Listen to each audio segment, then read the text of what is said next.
come out of here with a victory. We knew it was going to be a hard-fought game. They slowed the ball down and did a good job with that. But I thought our defense in the second half was really good, especially in that fourth quarter when they took the lead and out of bounds situations, getting deflections.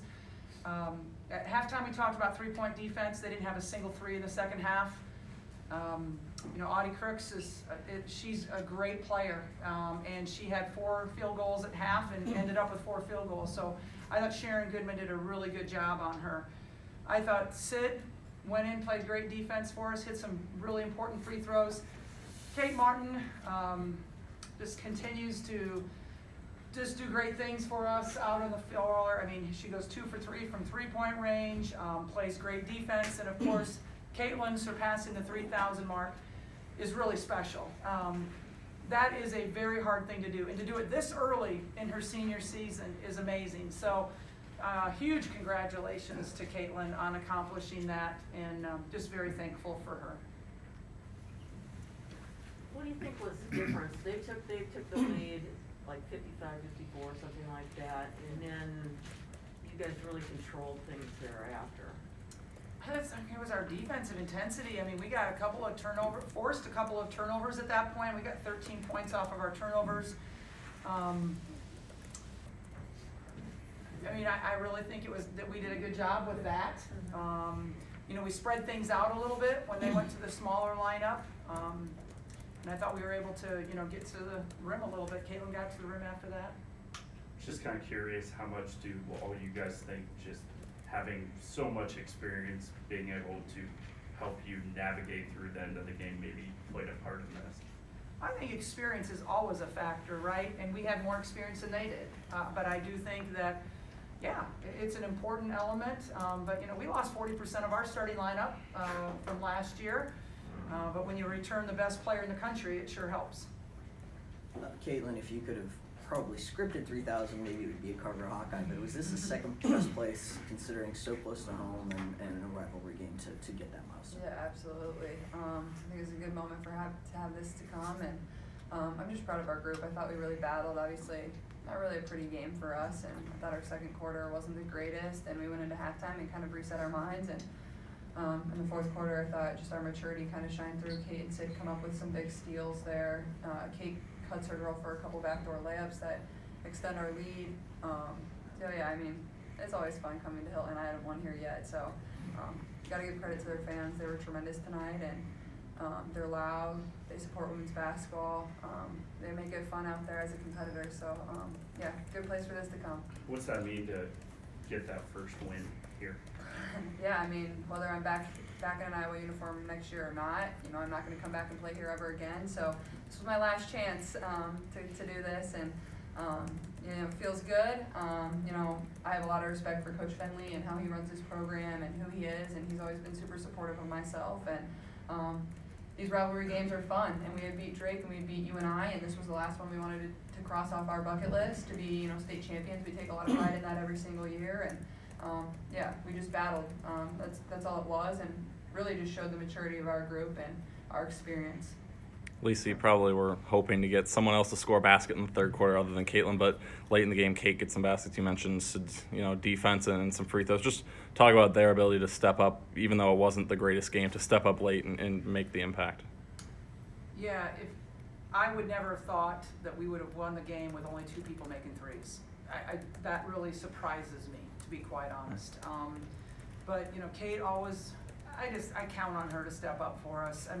We know Caitlin gets all the attention as far as defensive attention, and so, Kate people don't understand how good she is and how hard she is to guard.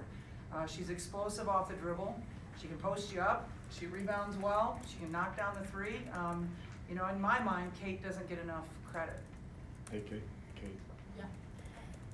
What was said in that late timeout?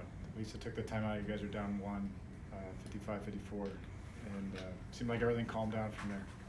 Honestly, Coach Bluter just told us what defense we were in and what offense we were in. We didn't need to overdo it.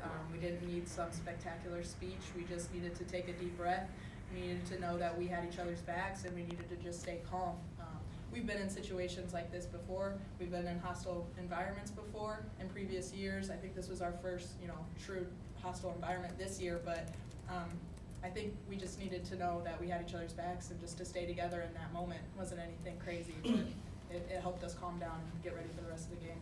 Kate, what did you see on those two plays where Caitlin was able to locate you there, down on the block there? I mean, Caitlin just draws so much attention. All eyes are on her because she's such a threat from everywhere on the court. So my player just took their eyes off of me, and it gave me the opportunity to cut back door, and Caitlin hit me with the pass, and I was able to finish. Kate, when you stole that inbounds pass, took it to the hole, drew the foul, and then made both free throws, did you feel at that moment that sort of crystallized the game for you, that you all were able to seal the deal after a hard-fought game? Yeah, I don't know. I don't stop until the game's over. So I never feel comfortable until the final whistle blows. So we just knew we needed to stay together and keep playing until the buzzer sounded. Coach Bluter, there's only 15 players in NCAA Division I history on the women's side. 2 of them actually are Iowans, with Ashley doing it earlier this year. You talked about how big it is for Caitlin to do this, but can you talk about what it means just nationally? Because I know a lot of people are watching this game tonight. Yeah, I mean, it's special. When you have a player, that is accomplishing great things, you just want to showcase her. And ESPN tonight gave us the chance to showcase her. I love our team that they all understand how good Caitlin is. And there's no jealousies. There's no, let down from anybody else. Our circle is tight. And I credit Caitlin for that because of the type of teammate she is.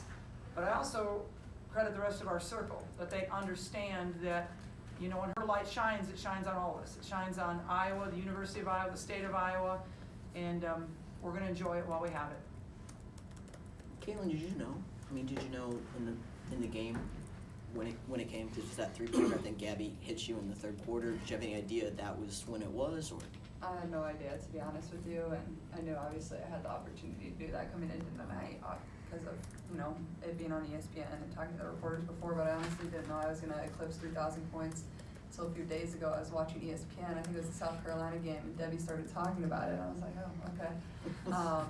But no, it's cool, and like you said earlier, it's special to be able to do it here. I have a lot of family in attendance and be able to see that, and but it was kind of the same when I broke the Iowa scoring record.